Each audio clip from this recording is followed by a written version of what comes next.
जय श्री कृष्णा। राधे राधे भक्त जैनों, आज आप सुनेंगे बुधवार की व्रत कथा। अगर आपका घर में कोई मान हो तो मान को उबार कर चलना, माता पिता को बात सुनना। अगर आप उस मान को नहीं मानते हैं तो आप पर मुसीबत जरूर आ सकता है। अगर आपका घर का परिवार जिस दिन को वो मानता है उस मान को मानना चाहिए। माता पिता को वो बात को विरोधी नहीं करना चाहिए, नहीं तो खुद मुसीबत आप खुद मोड़ लेते हैं। जैसे इस लड़का ने बुधवार को वो नहीं माना और अपना पत्नी को विदाई करने के लिए वो चल पड़ा।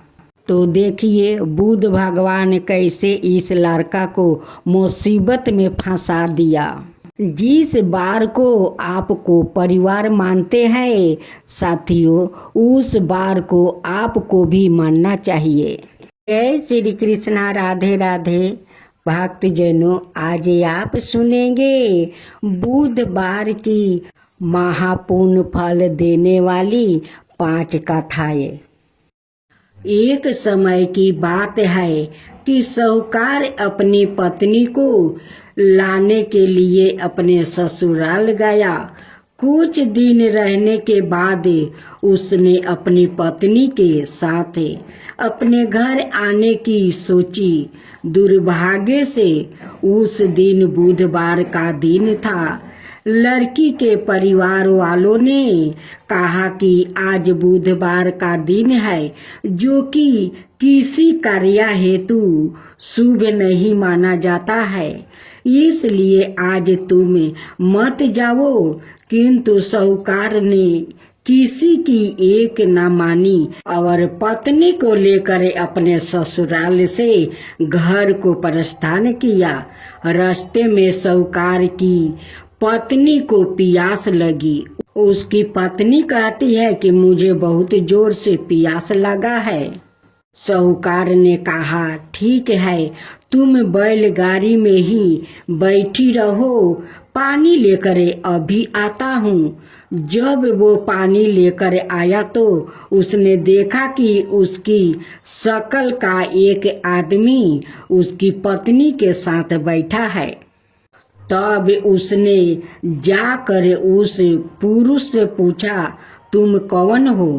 तब उसने कहा, मैं साहूकार हूँ। और फिर दोनों के बीच में झगड़ा शुरू हो गया और वहाँ लोग और कुछ सिपाही आ गया, जिन्होंने उस स्त्री से पूछा, तुम्हारा पति कौन है? तब वो इसका उत्तर ना दे सकी और साहूकार अपने मन में कहने लगा कि ये प्रभु की कैसी लीला है।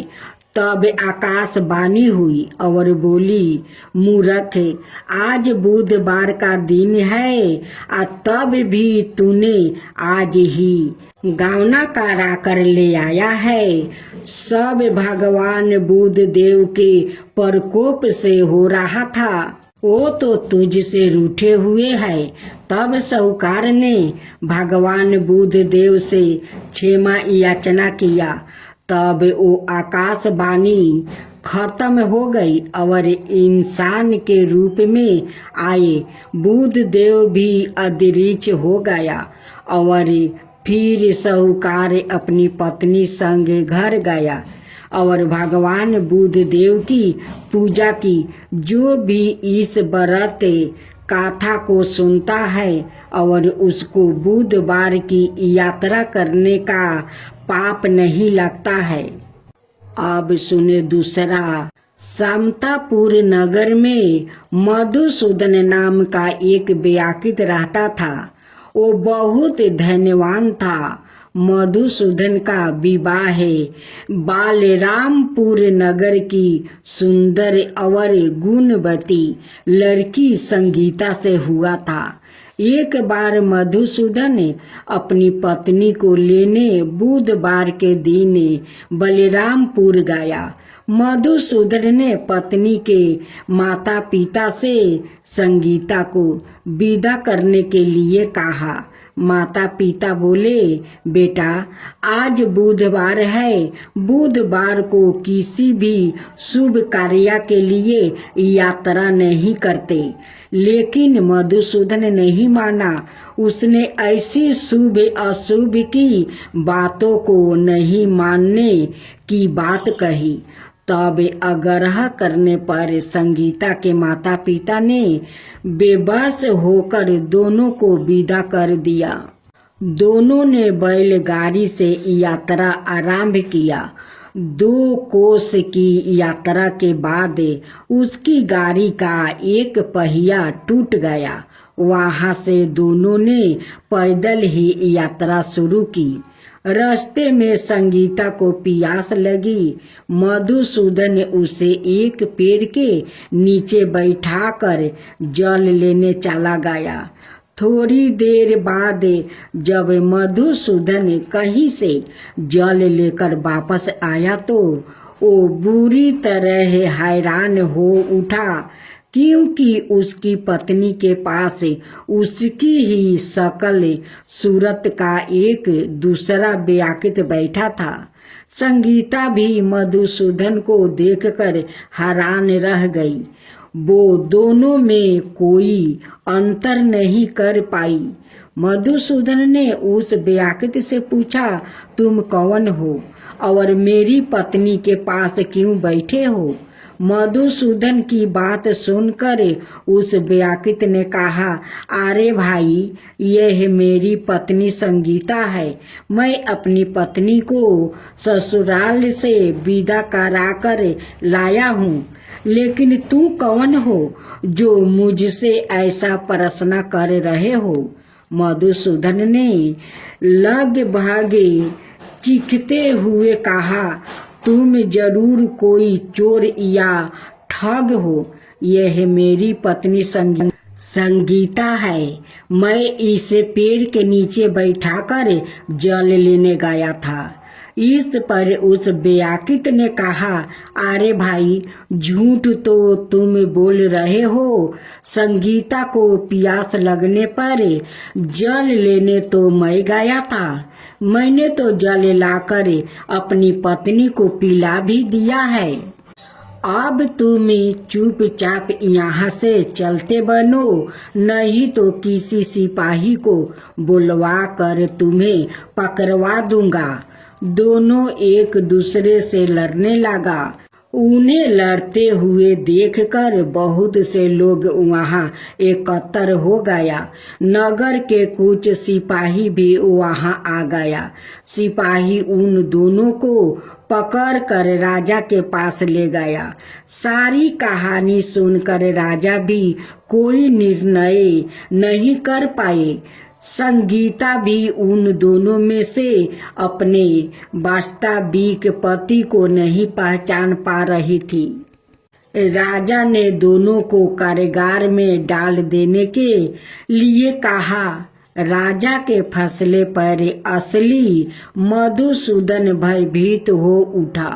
तभी आकाशवाणी हुई, मधुसूदन, तूने संगीता के माता पिता की बात नहीं मानी और बुधवार के दिन अपने ससुराल से प्रस्थान किया। यह सब भगवान बुद्धदेव के प्रकोप से हो रहा है। मधुसूदन ने भगवान बुद्धदेव से प्रार्थना की कि हे भगवान बुद्धदेव, मुझे क्षमा कर दीजिए। मुझसे बहुत बड़ी गलती हुई है। भविष्य में अब कभी बुधवार के दिन यात्रा नहीं करूँगा और सदाए बुधवार को आपका व्रत किया करूँगा। मधुसूदन के प्रार्थना करने से भगवान बुद्धदेव ने उसे क्षमा कर दिया। तभी दूसरा व्याकृत राजा के सामने से गायब हो गया। राजा और दूसरे लोग इस चमत्कार को देखकर हैरान हो गया। भगवान बुद्धदेव की इस अनुकंपा से राजा ने मधुसूदन और उसकी पत्नी को सम्मान पूर्वक विदा किया। कुछ दूर चलने पर रास्ते में उन्हें बैलगाड़ी भी मिल गई। बैलगाड़ी का टूटा हुआ पहिया भी जोड़ा हुआ था। दोनों उसमें बैठकर समतापुर की ओर चल दिया। मधुसूदन और उसकी पत्नी संगीता दोनों बुधवार को व्रत करते हुए आनंद पूर्वक जीवन यापन करने लगा। भगवान बुद्ध देव की अनुकंपा से उनके घर में धन संपत्ति की वर्षा होने लगी। जल्दी ही उनके जीवन में खुशियाँ ही खुशियाँ भर गई। बुधवार का व्रत करने से स्त्री पुरुष के जीवन में सभी मंगल कामनाएं पूरी होती है और व्रत करने वाले को बुधवार के दिन किसी आवश्यक काम से यात्रा करने पर कोई कष्ट भी नहीं होता है। गणेश जी की कथा। एक बुढ़िया थी, वो बहुत ही गरीब और अंधी थी। उसके एक बेटा और बहू थी। वो बुढ़िया सदाए गणेश जी की पूजा किया करती थी। एक दिन गणेश जी प्रकट होकर उस बुढ़िया से बोले, बुढ़िया माँ, तू जो चाहे सो मांग ले। बुढ़िया बोली, मुझसे तो मांगना नहीं आता है, मैं कैसे और क्या मांगूं। तब गणेश जी बोले, अपने बहू बेटे से पूछ कर मांग ले। तब बुढ़िया ने अपने बेटे से कहा, गणेश जी कहते हैं तू कुछ मांग ले, बताओ मैं क्या मांगूं। बेटा ने कहा, माँ तू धन मांग ले। बहू से पूछा तो बहू ने कहा, नाती मांग लो। तब बुढ़िया ने सोची कि यह तो अपने अपने मतलब की बात कर रहा है। अतः उसे बुढ़िया ने पड़ोसिन से पूछा तो उसने कहा, बुढ़िया तू तो थोड़ी दिन जिएगी, क्यों तू धन मांगे और क्यों तू नाती मांगे। तू तो अपनी आंखें की रोशनी मांग ले, जिससे तेरी जिंदगी आराम से कट जाए।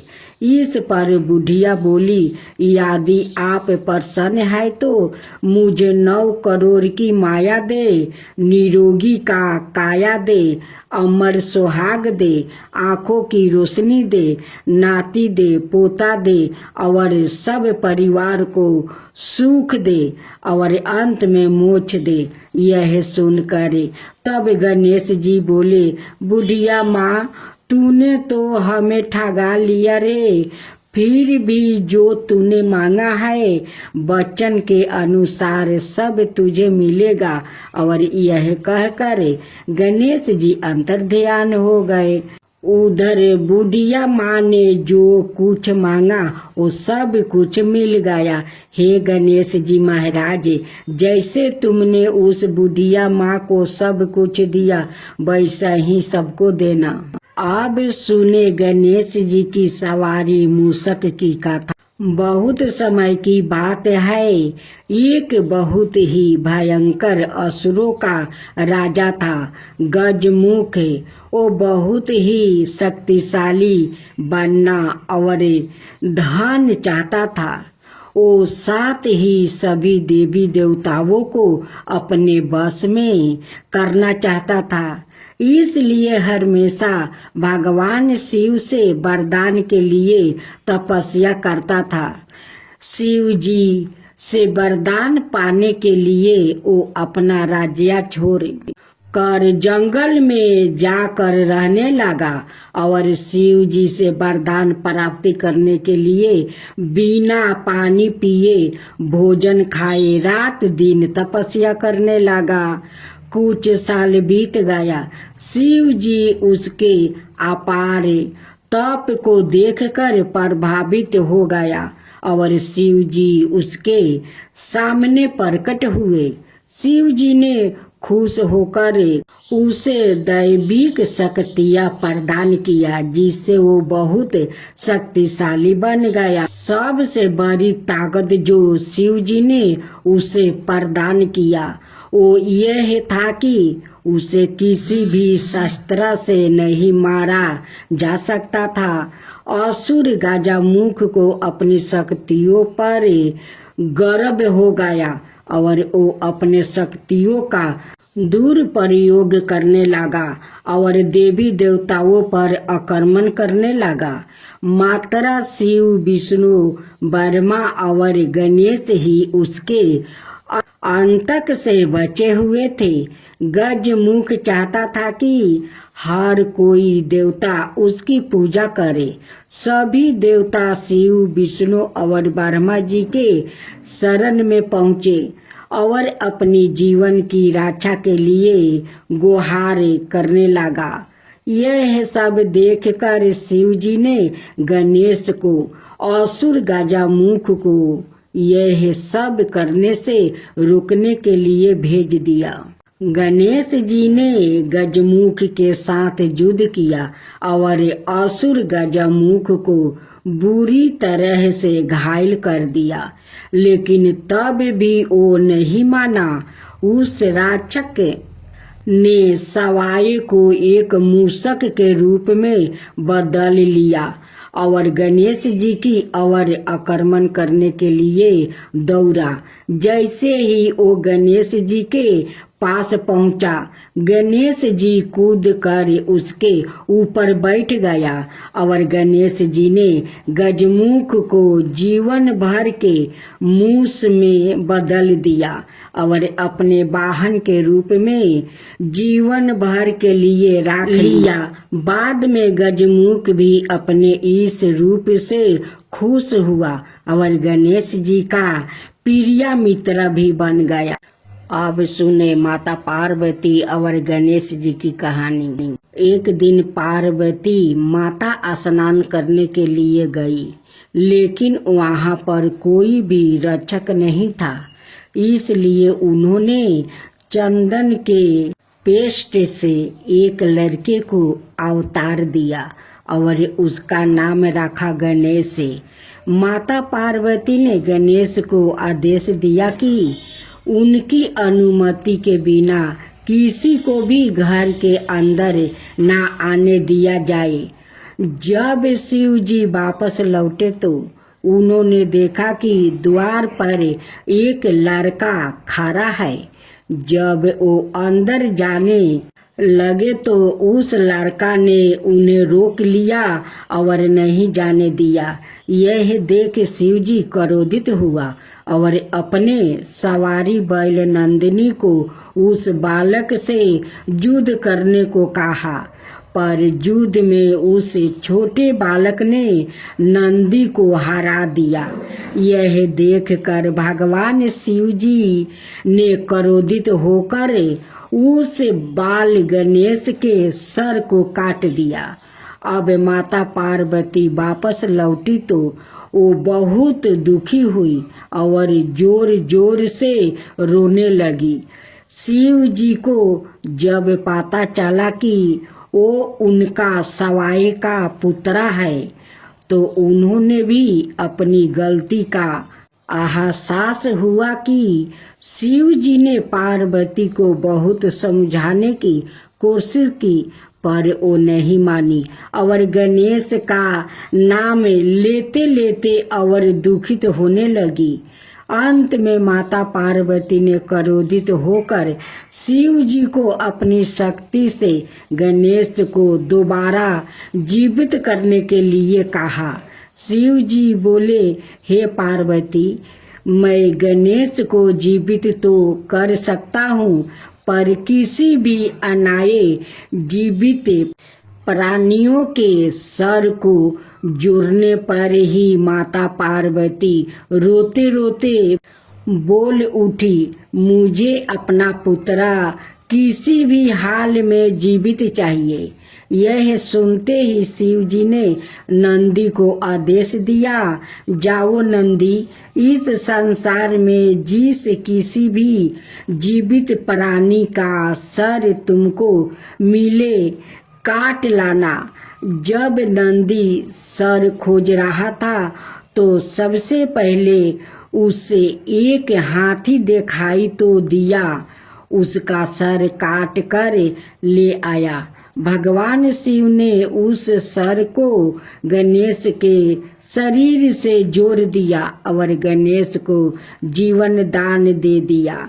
शिव जी ने इसलिए गणेश जी का नाम गणपति रखा और बाकी सभी देवताओं ने उन्हें वरदान दिया कि इस दुनिया में जो भी कुछ नया कार्य करेगा पहले जय श्री गणेश को याद करेगा, तब इन कार्य को आगे करेगा और सफल भी होगा। तो बोलो विनायक गणेश की जय, गणेश भगवान की जय। एक कन्या थी। जब वो थोड़ी बड़ी हुई और उसको समझ आने लगी, तब से ही वो तुलसी माता जी की वो पूजा करने लगी। उसके प्रतिदिन का नियम था कि तुलसी माता जी का वो पूजन करने के बाद ही खाना खाती थी। जब वो कन्या शादी के लायक हुई तब उसके माता पिता ने उसकी शादी करवा दी। कन्या को उसके माता पिता ने दहेज में भी एक तुलसी का गमला दिया। ससुराल में वो प्रतिदिन सवेरे उठती है, पूजा करती है, फिर उसके बाद ही खाना खाने बैठती है। उसकी 2 जेठानी थी। वो दोनों उसका मजाक उड़ाती थी कि बड़ी नियम धर्म वाली बनती है। उन दोनों को उससे बहुत ईर्ष्या होती थी, इसलिए वो दोनों तुलसी जी का गमला छुपा देती है। वो कन्या बड़ी मुश्किल से गमला ढूंढ कर लाती है, अच्छे से पूजा करती है और फिर खाना खाती है। वो गमला ढूंढ कर ले आती तो एक दिन तो उसकी जेठानी ने क्या किया कि गमला ही दूर फेंक दिया। कन्या ने खूब ढूंढा पर उसे गमला नहीं मिला। वो बहुत ही परेशान हो गई। उस दिन तो उसने खाना भी नहीं खाया। उसका नियम जो था, उस कन्या की सच्ची भक्ति देखकर तुलसी माता उससे बहुत प्रसन्न हो गई और उसके कमरे में तुलसी माता का गमला प्रकट हो गया। अगले दिन सुबह जब वो उठी तो क्या देखती है कि उसके खाट के चारों कोने पर तुलसी माता का गमला आ गया है। यह देख कर वो तो बहुत प्रसन्न हो गई कि अब मेरी तुलसी माता को कोई चुरा नहीं सकेगा। पूजन करने के लिए भी कहीं और जाना नहीं पड़ेगा और कोई मेरी तुलसी माता को फेंक भी नहीं सकेगा। वो तो जल्दी से उठकर स्नान करती है और तुलसी माता की पूजन कर लेती है। जब वो खाना खाने बैठती तो उसकी जेठानियाँ मजाक करने लगी कि लो देवरानी का नियम धर्म पूरा हो गया। उससे पूछती है कि तुलसी जी की पूजा कर ली क्या? देवरानी धीरे से बोलती है कि कर लिया। जेठानी बोलती है कहाँ से कर ली? पूजा का गमला तो मैं फेंक दिया था। देवरानी कहती है कि देख लो मेरे कमरे में खाट पर तुलसी जी लग रही है। जेठानी बहुत शर्मिंदा हुई और बोली कि देवरानी तेरी भक्ति सच्ची है रे, हमने तुझे बहुत परेशान किया, हमें माफ कर देना। देवरानी उन्हें माफ कर देती है। हम सभी तुलसी माता जी से यही प्रार्थना करते हैं कि हे तुलसी माता, जैसी कृपा आपने देवरानी पर करी वैसा ही हम सब पर भी करना। महालक्ष्मी की कथा। एक गांव में एक साहूकार रहता था। साहूकार के एक बेटी थी। वो हर रोज पीपल सींचने जाती थी। पीपल के वृक्ष में से लक्ष्मी जी प्रकट होती थी और चली जाती थी। एक दिन लक्ष्मी जी ने साहूकार की बेटी से कहा, तू मेरी सहेली बन जा। तब लड़की ने कहा कि मैं अपने माता पिता से पूछ कर कल आऊंगी। साहूकार की बेटी ने घर जाकर अपने पिता को सारी बात कह दिया। तब उसके पिताजी बोले, वो तो लक्ष्मी जी है, अपने कोई और क्या चाहिए, तू लक्ष्मी जी की सहेली बन जा। दूसरे दिन वो लड़की फिर गई।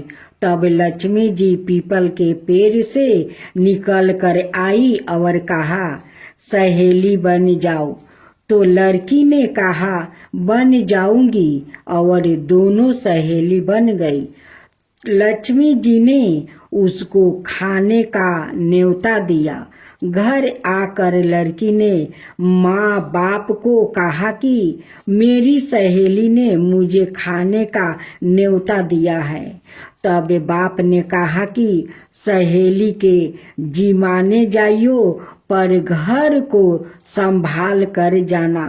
तब वो लक्ष्मी जी के यहाँ जिमाने गई तो लक्ष्मी जी ने उसे साल दुसाला ओढ़ने के लिए दिया, रुपये दिए, सोने की चौकी, सोना की थाली में 36 प्रकार का भोजन करवा दिया।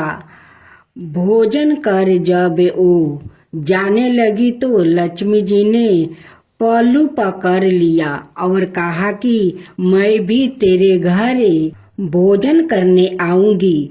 तो उसने कहा, आ जाइए। वो घर जाकर चुपचाप बैठ गई। तब बाप ने पूछा कि बेटी, सहेली के यहाँ भोजन कर आ गई और तू उदास क्यों बैठी है? तो उसने कहा, पिताजी, मेरे को लक्ष्मी जी ने इतना दिया, अनेक प्रकार के भोजन करवाया, परंतु मैं कैसे भोजन कराऊंगी? अपने घर में तो कुछ भी नहीं है। तब उसकी पिता ने कहा कि गोबर मिट्टी से चौका लगाकर घर की सफाई कर लेना, 4 मुख वाला दिया जलाकर लक्ष्मी जी का नाम लेकर रसोई में बैठ जाना। लड़की सफाई करके लड्डू लेकर बैठ गई। उसी समय एक रानी नहा रही थी। उसका 9 लाखा हार चील उठाकर ले गई और उसके घर और 9 लाखा हार डाल गई और उसका लड्डू ले गई। बाद में वो हार को तोड़ कर बाजार में बेचने गई और सामान लेने लगी। तो सोनार ने पूछा कि क्या चाहिए? तब उसने कहा कि सोने की थाली, सोने का थाल, साल दुसाला दे दो, मोहर दे दो और संग्रही दे दो, 36 प्रकार का भोजन हो जाए, इतना सामान दे दो। सारी चीजें लेकर बहुत तैयारी करी और रसोई बनाई। तब गणेश जी से कहा कि लक्ष्मी जी को बुलाओ। आगे आगे गणेश जी और पीछे पीछे लक्ष्मी जी आई। उसने फिर चौकी डाल दी और कहा, सहेली, चौकी पर बैठ जाइए। जब लक्ष्मी जी ने कहा, सहेली, चौकी पर तो राजा रानी के भी नहीं बैठती हूँ, किसी के भी नहीं बैठती हूँ। तो उसने कहा कि मेरे यहाँ तो बैठना पड़ेगा। फिर लक्ष्मी जी चौकी पर बैठ गई। तब उसने बहुत खातिर की, जैसे लक्ष्मी जी ने करी थी वैसे ही उसने करी। लक्ष्मी जी उस पर खुश हो गई। घर में खूब रुपया और लक्ष्मी हो गई। साहूकार की बेटी ने कहा, मैं अभी आ रही हूँ, तुम यही बैठी रहना, और वो चली गई। लक्ष्मी जी गई नहीं और चौकी पर बैठी रही। उसको बहुत दौलत दी। हे लक्ष्मी जी, जैसे तुमने साहूकार की बेटी को दिया वैसा ही सबको देना। कहते सुनते हुंकार भरते अपने सारे परिवार को दिया। पीहर में देना, ससुराल में देना, बेटे पोते को देना। हे लक्ष्मी माता, सबका कष्ट दूर करना, दलिद्रता दूर करना, सबकी मनोकामना पूर्ण करना।